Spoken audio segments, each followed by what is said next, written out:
Bueno, estamos ya con Cintia Segovia. Ella es vicepresidenta de Relaciones Nacionales y Organización de la CAT, para hablar sobre el rol de las mujeres en los sindicatos y el próximo encuentro de la Central Autónoma de Trabajadores y Trabajadoras de Chile.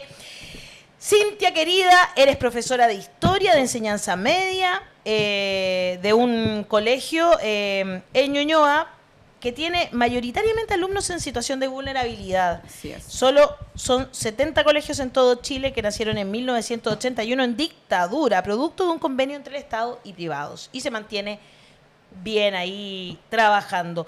Cintia, querida, vamos a hablar de mujeres y sindicalización.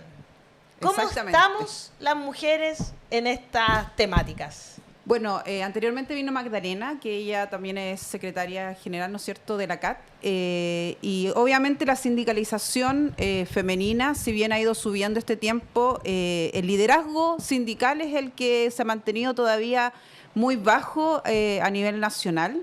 Por eso también la CAT hemos estado haciendo como un trabajo para incorporarnos, para tratar de hacer como el cueteo, ¿no es cierto?, nos ayudó a ingresar. Pero tenemos nosotros un ingrediente que me imagino que tú también vives respecto al rol, ¿no es cierto?, como madres también, ¿no es cierto?, y madres, trabajadoras y además sindicalistas, nos lleva a una lucha constante. Yo vivo sola con mis 2 hijas y siempre se hacen como encuentros y yo tengo que pensar siempre dónde las dejo, con quién están, etcétera. Ellas son mis grandes compañeras, por supuesto, pero siempre que la voz femenina, ¿no es cierto?, se alza, hay una mirada, ¿no es cierto?, patriarcal muy negativa. Y nos tratan de colocar como el ingrediente, ¿no es cierto?, andan esos días, ¿no es cierto?, está enojada, y no se valida la voz femenina. Ha costado mucho, ¿no es cierto?, incorporar también la validación de la voz femenina en el mundo sindical. Yo creo que estamos abriendo puertas. Yo valoro mucho la mirada de género que tiene este gobierno, pero uno siempre espera un poquito más, ¿no es cierto?, y claro, como que espera que se abran más, ¿no es cierto?, mayores espacios y que de verdad el criterio de género se incorpore en cada uno de los pasos. Por eso el encuentro que va a tener la CAT el próximo martes, nosotros hicimos el primer encuentro el año pasado cuando ellos anunciaron que la firma del convenio de la OIT, ¿no es cierto?, el convenio 190, y de ahí el Estado tenía, ¿no es cierto?, la obligación de sacar la ley, una ley que incorporara justamente los criterios de la OIT. Así que nuestro congreso del martes nosotros lo hacemos junto con la OIT para ¿no es cierto?, anunciar la ley Karin, que ya fue promulgada en enero, pero que se demora 6 meses en estar. Y lamentablemente la ley Karin, también hoy día que yo soy profesora también, ¿cierto?, se junta con el suicidio de la colega en Antofagasta. Porque oye, sí, ahí estamos mirando la ficha. Tú estás hablando de Catherine Yoma, claro, que además es colega tuya, ¿no es cierto?, profesora, que se quita la vida luego de recibir acoso, pero haber encendido todas las alarmas con anterioridad, ¿no? Exactamente, lamentablemente en el mundo educativo, que las mujeres, ahí estamos, más del 74%, las aulas somos mujeres, pero los directivos son mayoritariamente varones. Y yo que trabajo en un sindicato donde trabajamos con estudiantes vulnerables, ya en situación de vulnerabilidad, más bien dicho, uno se encuentra con muchas situaciones de violencia y el empleador, sea cual sea, siempre trata de minimizar, ¿cierto?, esto. Entonces, no cumple, ¿no es cierto?, con el decreto 184 de que de proteger a su empleado, de proteger a los docentes. Nosotros hicimos una protesta también como sindicato en algún momento y se nos sancionó bastante por aquello, porque entró un arma al colegio y obviamente uno está con mucho susto y no es que no quiera educar. Y siempre se pone el ingrediente de decir vocación, y la vocación no tiene que ver con que tú te sientas inseguro, o sea, uno no puede dejar, porque uno tiene vida, tiene familia, o sea, yo no voy a dejar que en el aula, ¿no es cierto?, me asesinen por la vocación. Entonces, lamentablemente, nosotros somos muy maltratados en el mundo educativo porque siempre se habla de la vocación para no subirnos el sueldo, de la vocación para dejarnos maltratar. Y en realidad, por eso yo siento que la ley Karen es importante también para el mundo educativo, porque no solamente habla de acoso laboral y acoso sexual, sino de trabajar en un lugar sin violencia, en un ambiente sin violencia. Yo coincido contigo de que, en efecto, en cualquier contexto, la mujer está hoy día en una situación vulnerable. Y ahí la respuesta, sobre todo en el mundo sindical, es la organización. Hoy día representan una parte muy importante de la fuerza laboral. Y por lo mismo me gustaría saber de qué manera, a través de la acción concreta de estos seminarios y el discurso, uno podría invitar a que las mujeres que trabajan tengan la voluntad de sindicalizarse. Bueno, yo como soy profesora de historia, pero soy historiadora también primero, Teresa Flor, ustedes sabrán, no sé, la compañera de Recabarren, ella siempre estuvo ahí, pero siempre la voz femenina invisibilizada, porque eso no aparece en los textos, ¿no es cierto? Se sale Recabarren, Todo pero no se lo sale lleva Teresa Recabarren. Flores. Exacto, Teresa Flores no existe, ¿no es cierto? Está ahí como detrás siempre cuando sabemos que las mujeres somos las que estamos sin miedo ya de la Revolución Francesa. Ustedes saben que los ilustrados se juntaban en un espacio que las mujeres habilitaban, o sea, las mujeres siempre hemos sido mucho más valientes que los varones, porque en realidad siempre tenemos que romper esquemas y uno lo hace de manera valiente y sin miedo. Y en eso yo creo que además la voz femenina es muy importante incluso para promulgar leyes, porque las mujeres tenemos una humanización, esto no lo digo yo, lo dice en Grande Historia, una humanización de los problemas que vive la humanidad en general. Los grandes sindicalistas, varones, siempre ponen la mirada, ¿no es cierto?, en la justicia, ¿no es cierto?, la igualdad social, pero nosotros también ponemos el ingrediente de que eso conviva con la vida familiar, no como un mundo aparte, no solamente centrado en el ganar más dinero, sino también en cómo cualquier cosa que ganemos como sindicatos, ¿no es cierto?, nos puede hacer vivir mejor, mejora la calidad de vida de todos. Y también del país, por supuesto, porque si nosotros somos felices en nuestros espacios laborales, eso lo vamos a transmitir. Claro. Y podemos conciliar bien la vida familiar y la vida laboral, es mejor aún. O sea, todo se puede conciliar, el paso Exacto. del tiempo también lo ha permitido, pero eso no quita de que siempre es un camino más pedregoso. Exactamente. Tú lo describiste muy bien. Exactamente. Y de hecho, ha sido muy exitoso. Cuando vino Margarita acá, ella nos dio varios nombres de mujeres que son sindicalistas importantes en la historia y que han sido totalmente invisibilizadas. Hicimos incluso el 8 de marzo, basado en lo que Margarita nos contó, un video. Ha sido compartido, guardado.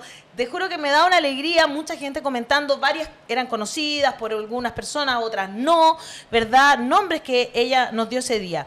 Pero quería decir justamente, aprovechando que tú eres historiadora también, ¿no?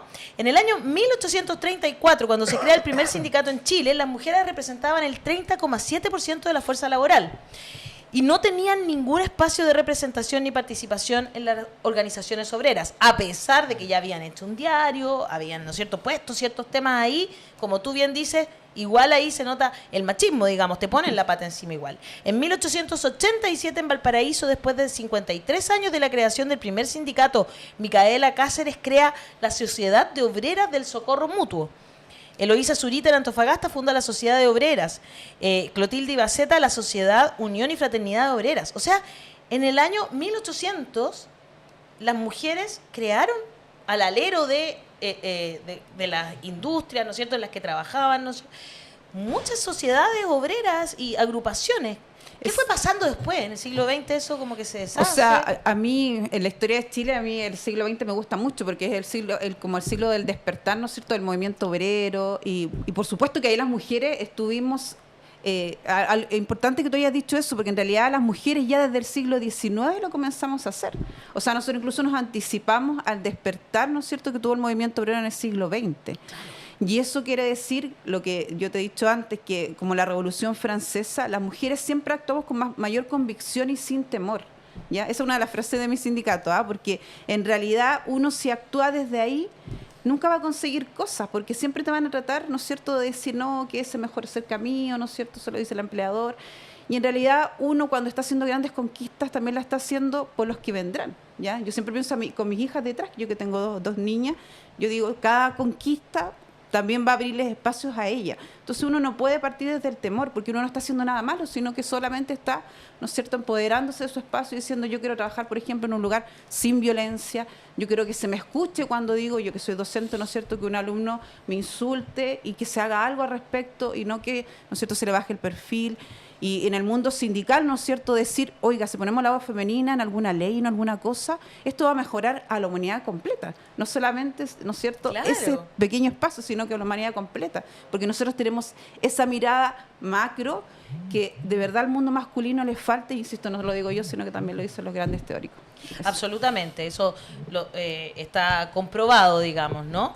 Y también tiene que ver con este como rol que se nos entrega habitualmente, cómo las cosas se van uniendo, ¿ah? Porque si no contestamos el censo no vamos a saber cuántas personas cuidadoras hay, por ejemplo. Exactamente. ¿No es cierto? Entonces, es súper importante lo que tú comentas. Estamos viendo, de hecho, el video que hicimos esa vez y que yo te digo que le fue muy bien, porque mucha gente que desconocía...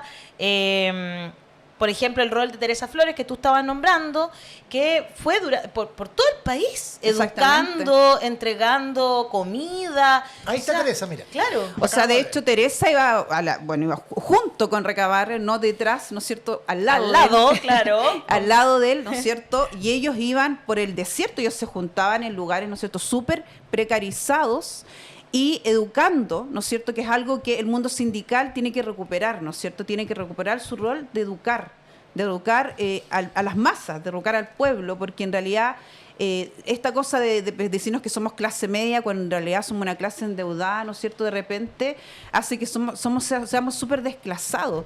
Y cuando sale algo y se dice sindicato, como que está asociado que somos todos comunistas, ¿no es cierto?, como que se nos encasilla. Bueno, los profesores de historia tenemos como esa casilla ahí, aunque yo no lo sea, como que siempre va a ser así, mirada de esa forma. Y cuando eres del sindicato también eso, y el tema de la migración, porque hoy día, perdón, también es el Día Internacional contra el Racismo, ¿no es cierto? Hoy día nosotros también vivimos un cambio importante en eso y los sindicatos también tenemos un rol. O a las personas que salen a manifestarse, personas que se están manifestando, ahí estamos viendo imágenes de Antofagasta por Catherine Yoma, lo que tú estabas hablando. Exacto. ¿Qué? Y yo espero que, la paralización de ese colegio no sea como la que yo viví en mi colegio, que finalmente después la inspección del trabajo nunca fue a vernos y después fuimos sancionados, se nos descontó cuando en realidad, gracias... No te puedo creer. Exacto, se nos descontó. Y ahí el la conflicto inspección que del había era trabajo. muy fuerte. Exacto. Y la inspección del trabajo estuvo de acuerdo con los empleadores. O sea, fue a fiscalizar y ellos le dijeron, no, sí, es que ellos se fueron unas horas y entonces uno dice, wow, ¿qué está pasando aquí? Increíble. Porque gracias a nuestra paralización se hicieron los protocolos que en mi colegio no existían. Entonces también uno dice el Ministerio de Educación que está viendo. Entonces el rol del Estado yo entiendo que está disminuido justamente porque estamos en una sociedad capitalista, pero también los ciudadanos tenemos que empoderarnos y la inspección y la dirección del trabajo que tiene que estar del lado del trabajador. Muchas veces, ¿no es cierto?, tiene el foco mal y la ley Karin también, que va a salir, que ya fue promulgada, insisto, también empodera justamente el rol de la dirección del trabajo para apoyar a las víctimas. Entonces, y eso sale, lamentablemente tiene que salir una ley porque no han cumplido con su rol a lo largo de estos años. Entonces yo espero que los colegas que están ahí, que están paralizados, de verdad no sean sancionados como nosotros lo vimos hace 2 años atrás. Muy de acuerdo Estamos contigo. viendo estos problemas, estamos viendo cómo perseveran ciertas dificultades, pero para ti en este 2024, que está todavía en su primer trimestre, ¿cuáles son los grandes desafíos del sindicalismo femenino en el presente? Yo creo que ocupar los espacios que hemos ganado, ¿ya? Porque hay veces que, por ejemplo, estos espacios donde la central dice, ya, marzo, mes de la mujer, nosotros podemos ir 2 veces a la voz, ¿no es cierto?, de los que sobran, y de repente algunas ciertas compañeras como que se hacen a un costado porque les da miedo, ¿cierto? Porque siempre se nos ha hecho a un lado. ¿Qué les da miedo, enfrentar la cámara o les da Enfrentar miedo la cámara, no saber responder, ¿cierto? Y en realidad la experiencia también es conocimiento. Entonces Totalmente. uno no tiene que temer ocupar los espacios que se ha ido ganando. También uno tiene que empoderar incluso los problemas, esta cosa de la doble presencia, ¿no es cierto? Que de verdad las mujeres estamos en el trabajo y también estamos en la familia, pero también podemos estar en los sindicatos y también podemos ser la voz. Entonces también no temer cuando peleemos, ¿no es cierto?, en alguna negociación, como la que estoy viviendo ahora, decir, ¿saben qué? Este colegio, la mayoría somos mujeres, en mi colegio los hombres ganan más que las mujeres, a pesar de que son menos. Pero ¿ya? además, sí, pues así yo entiendo que en la pedagogía el 70% más o menos son mujeres, ¿no? Exactamente. Y Wow. nosotros, en el técnico profesional, si bien eso es un poquito menor que los otros colegios, aún así nosotros ganamos menos y solamente por ser mujeres. Entonces, está tan normalizados ciertos criterios que yo insisto que ocupar los espacios, también llamar a las mujeres, FENAMA, ¿no es cierto?, que es parte de la CAT, que ahí son solo mujeres, 14.000, ¿no es cierto?, las manipuladoras de alimentos. Ellas nos han dado, ¿no es cierto?, unas lecciones tremendas porque ellas son unos congresos enormes. El otro día se paraban, ¿cierto?, paraban allá a Américo Vespucio porque no les estaban pagando su finiquito. Entonces yo creo que hay que ser de ese tipo de mujeres, ¿no es cierto?, como las primeras pobladoras que hacían ollas comunes, ¿no es cierto?, que se tomaron ahí las poblaciones, las grandes poblaciones como La Hormida, nosotros sabemos La Legua, las mujeres ahí también liderando. Entonces, el feminismo tiene que volver, o sea, la mujer y el feminismo, porque hoy día el feminismo también está como muy atacado, ¿no es cierto?, contra los hombres. Y en realidad no es eso. Nosotras queremos igualdad de derechos y oportunidades. Exactamente. Y eso es lo que estamos viendo ahí. Qué linda esa imagen. Son muchas mujeres. Y son súper valientes, ¿ah? Wow, mi admiración total por ellas. Sí, bueno, mis estudiantes el otro día me preguntaban, oiga, profe, ¿vamos a tener desayuno? Entonces yo les decía, bueno, no sé, porque las tías igual están protestando y ellos empatizan mucho, ¿ah? Incluso con nosotros ahora que estamos en un proceso de negociación. Nosotros no estamos haciendo proselitismo. Yo creo que, bueno, hay una frase que siempre, o sea, el profe, ¿no es cierto?, protestando también está educando, porque yo le estoy enseñando a ese ciudadano que no tiene por qué callarse, porque la democracia es el gobierno del pueblo y el pueblo tiene que estar atento a que sus necesidades sean acogidas por el mundo político y no al revés. Entonces, esas mujeres, que son solo mujeres, 14.000 mujeres, wow, ellas hacen congresos fenomenales. Ese fue el 20 de octubre más o menos, que es cuando es su aniversario, pero ahora tuvieron un congreso el 17 de marzo y también ahí ellas se juntan, protestan, han logrado que se les reconozca su trabajo, porque el alimentar, ¿cierto?, también a la población vulnerable, en mi colegio, que la mayoría lo son, los chicos muchas veces van al colegio. Veces es su única comida del día. Exacto. Es la única. Solo por el desayuno y el almuerzo. Tal Sí, cual. Entonces, esa realidad de repente no la vemos, insisto, porque se nos dice, no, somos clase media, entonces no hay problema. Claro, aquí todos somos clase media, desde Piñera hasta el niño que come una vez al día. Exactamente, o sea, yo, por ejemplo, que estoy sola con mi hija, no puedo postular a nada porque estoy al nivel de Luxi casi. Entonces, claro, igual es ridículo. Es ridículo. Por eso, perdón, el censo es importante, porque debería un poco cambiar esa situación. Es increíble cómo se nos van uniendo los temas. Exacto, uno con otro. Claro, es muy importante. O sea, hemos hablado un montón de roles, de dónde estamos. ¿Cómo vamos a saber que eso es así? Que todavía, por ejemplo, todavía hay hombres que ponen en duda que exista sesgo de género cuando te contratan. Cosa que no sé si han trabajado esas personas alguna vez en la vida, porque al menos lo que es yo, en todos los trabajos que he estado, he escuchado, no, que las mujeres son un cacho porque se van a ir a... ¿Por qué? Porque ponen a los hijos primero. Se pueden enfermar los niños, son también cuidadoras y ya. O sea, nosotros en la negociación queríamos justamente colocar, por ejemplo, que se pague hasta los 4 años el jardín, ¿no es cierto? Porque se paga hasta los 2, y es como, ¿cómo se les ocurre solicitar algo así? Y en realidad yo diría, ¿cómo se le ocurre no pensar en algo así? La clínica alemana lo lograron. Las mujeres de la clínica alemana, parando, justamente. Exacto, porque somos 70% de mujeres y no nos embarazamos todo el tiempo, o sea, no es así, y el costo es menor a que esa mujer pida licencias en eso, de entre los 2, 4 años del menor, porque va a estar enfermo, porque no tiene quien lo cuide. Entonces no es una mirada a largo plazo, sino más bien dicho, como decir como que las mujeres somos un cacho. Entonces no se coloca, insisto, esa mirada, y como que lo que tú dices, Ale, es muy cierto, ¿eh? Como que dicen, no, eso no pasa. Nosotros tenemos tías, ¿no es cierto?, asistentes de la educación que ganan pésimo y ellas son cuidadoras. Tienen hijos con TEA, ¿cierto?, y que tienen que ir a retirarlo. Salió una ley, pero la ley tiene un problema que dice que solo lo pueden hacer cuando hay problemas en el colegio. Y si el niño tiene una crisis en la casa... Ay, no te puedo creer. Exacto. Por ejemplo, lo que pasa a las tías del aseo en mi colegio es que les descuentan. Entonces, ellas ganan un sueldo mínimo. Y les descuentan sobre eso. Sobre eso. Sobre el sueldo mínimo. El hijo, que eso supone que es lo mínimo que necesitas para vivir. Que tiene que ir con el hijo, que no es cierto, que es autista y que tiene una crisis y que tiene que irse a hacer un examen, les descuentan. Entonces, al final, uno ve mucho maltrato todavía, ¿no es cierto? En el mundo educativo sé, pero yo digo que nosotros somos un ejemplo porque los colegios, ¿no es cierto?, son el reflejo de la sociedad. Totalmente. Entonces, lo que pasa ahí adentro, que convivimos un montón de personas, es lo que lamentablemente pasa afuera. Es muy importante lo que estamos conversando. Me encanta la forma en que lo tocas también. Hay un par de personas que están dudando que tú seas de clase media porque trabajas en Ñuñoa, increíble. Oye, cosas que habla la gente. Oye, bueno, ¿qué es lo que se viene ahora con la CAT? Tienen este encuentro, ¿verdad? Y ¿cuál es el enfoque que le quieren dar a este encuentro, justamente? Bueno, el enfoque, como te decía, vamos a trabajar junto con la OIT la primera parte del Congreso centrado en la ley Karin, que cómo se va a aplicar el convenio que se firmó el año pasado, ¿no es cierto? Porque la ley Karin tiene un enfoque, a partir de la OIT, que es muy importante, que es la prevención y acompañar a las víctimas. Antes, para denunciar el acoso laboral, tú tenía que ser reiterado.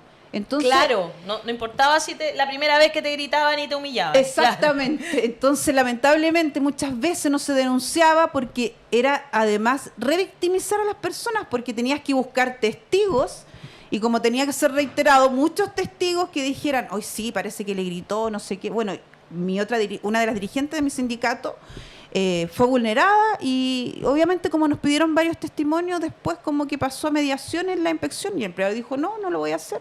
Y ahí quedó. Y en mi caso, a mí me gritó el presidente del directorio y yo estuve con una licencia, ¿ya? Cuando paralizamos, tuve una licencia del IST y después ellos la cuestionaron, así como, y fueron a la suceso. ¿Y sabes que yo no me enteré? Me enteré después cuando me llamaron y me dijeron que había salido a mi favor, que era una enfermedad profesional. Pero también el maltrato tiene que ver, por eso yo entiendo a la colega, lamentablemente de Antofagasta, porque fue abandonada también por el sistema. Absolutamente. Recordemos que Catherine Yoma fue violentada, pero además de cuando ella pone la denuncia, luego además la castigan. La propia corporación le quita hora y la traslada. O sea, lo que significa un castigo total a una profesora, a un profesor, no sé si quienes nos están viendo lo tienen claro, digamos.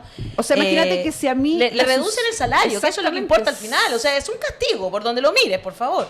Si la suceso no hubiese fallado a mi favor, yo tendría que haber pagado el tratamiento que me hizo el IST. Y ni siquiera me avisó que el empleador, ¿no es cierto?, había apelado a la situación. Y el empleador, por supuesto que no me lo dijo. Pero es como casi por una pelea de ego. Y yo de verdad, a mí la psiquiatra, yo jamás había ido a la psicóloga y a la psiquiatra. Y fue por esta situación, porque después volví a ser violentada por el mismo jefe de UTP que violentó, ¿cierto?, a mi colega. A la otra colega. Y todavía sigue en la institución, a pesar de la doble denuncia. Y ahí yo diría que muchas veces son las leyes incluso las que tienen que cambiar.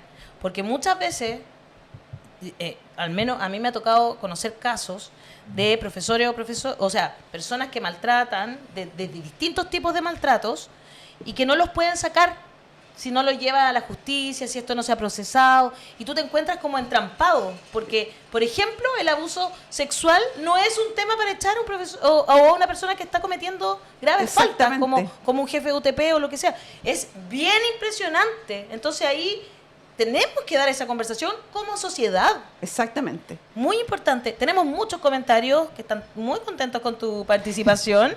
Dice Reina Madre, por ejemplo, la imagen... Pregunta por las trabajadoras. ¿Es el Coliseo de Valdivia? Me parece que sí. Felicitaciones a las manipuladoras, que son un puntal fundamental de esta sociedad. Alondra dice, agradezco poder escuchar a una mujer sindical con tanta energía. Lorena Brunet, qué buena invitada, motivadora y muy didáctica para explicar todo, como buena profesora. Lidia B.O. dice, interesantísimo el programa y la entrevistada. Muy de acuerdo en que el colegio es un reflejo de la sociedad, algo que siempre recalco a mis hijos para que entiendan que hay diversos pensamientos. Muy interesantes los comentarios de nuestro público, exacto. Cintia. ¿Tienes algún mensaje final para todas las trabajadoras y trabajadoras que nos están escuchando, nos están viendo? Hemos visto dos, especialmente a través de la ley Karin y el caso de Catherine Yoma, que tú trajiste a colación. Son dos casos, salud, educación, dos derechos fundamentales donde hay muchas mujeres trabajadoras y que son habitualmente pasados de largo en esta sociedad de una manera que cuesta entender. Claro. Sí, lo que pasa es que esos son como los derechos básicos. Lamentablemente no pudimos pasar del estado subsidiario al estado de bienestar que nos merecemos como ciudadanos. Pero yo creo que los trabajadores y trabajadoras especialmente de este país, y yo le hablo a las mujeres porque, insisto, en nuestra valentía permanente. Chile era una sociedad donde por algo tuvo que salir la ley, ¿no es cierto?, para perseguir a los varones que desaparecían, ¿no es cierto? Claro, imagínate. Y por algo tantos millones de pesos han tenido que devolverse a las mujeres. Entonces yo creo que las trabajadoras también tienen que empoderarse de sus espacios, sindicalizarse, tiene que volver los altos niveles de sindicalización en el país, ¿no es cierto?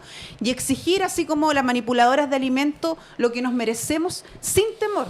porque lamentablemente como las mujeres son sostén muchas veces de sus hogares, les da mucho miedo, más miedo perder su trabajo, ¿ya? Entonces está siempre eso detrás, y si me echan y yo mantengo a mis hijos, entonces dejar el miedo detrás y que también haya leyes, Ale, yo coincido contigo, en cuanto a que nos protejan de eso. Yo creo que debiese haber una ley que si la mujer, ¿no es cierto?, es la jefa de hogar, no debiese colocarse porque uno sabe cuando la despiden por algo, porque uno, por ejemplo, yo cuando llegué a ese colegio me llamó la atención el silencio que había, porque las personas que hablaban en el consejo de profesores siempre eran las que desaparecían al final de año. Había miedo. Exactamente, y lamentablemente siempre hay miedo porque los colegios al final de año te echan y da lo mismo, ¿no es cierto? Y después te tienes que ir a juicio porque además el empleador ocupa que son necesidades de la empresa cuando eso no es verdad, porque después va a contratar a otro docente que te reemplace. Entonces ocupan mucho la ley a su favor. Entonces sería el momento que la ley esté a nuestro favor. Y yo insisto, porque muchas mujeres son las jefas de hogar y las trabajadoras tenemos que volver a sindicalizarnos para colocar nuestra mirada humanitaria en cada una, ¿no es cierto?, de las conquistas laborales.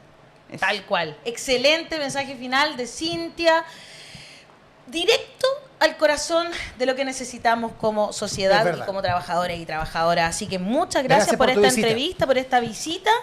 Y vamos nosotras siempre acá desde este programa a preocuparnos de lo que pasa con quienes están trabajando para tener un mejor país, para las mujeres y los hombres, los niños y las niñas, los jóvenes, las jóvenes de este país que se merecen tener un país, como bien tú dijiste, de bienestar. ¿Aún no eres parte de la comunidad de La Voz de los que Sobran? Suscríbete a nuestro canal de YouTube y no te pierdas todos los días de lunes a viernes el matinal de La Voz de los que Sobran. Disfruta de contenido exclusivo, entrevistas y mucho más. Apoya al periodismo independiente, dale like, suscríbete y activa la campanita. Participa en nuestras transmisiones en vivo y comenta. Podrás revisar los momentos destacados de la semana y mucho contenido de calidad.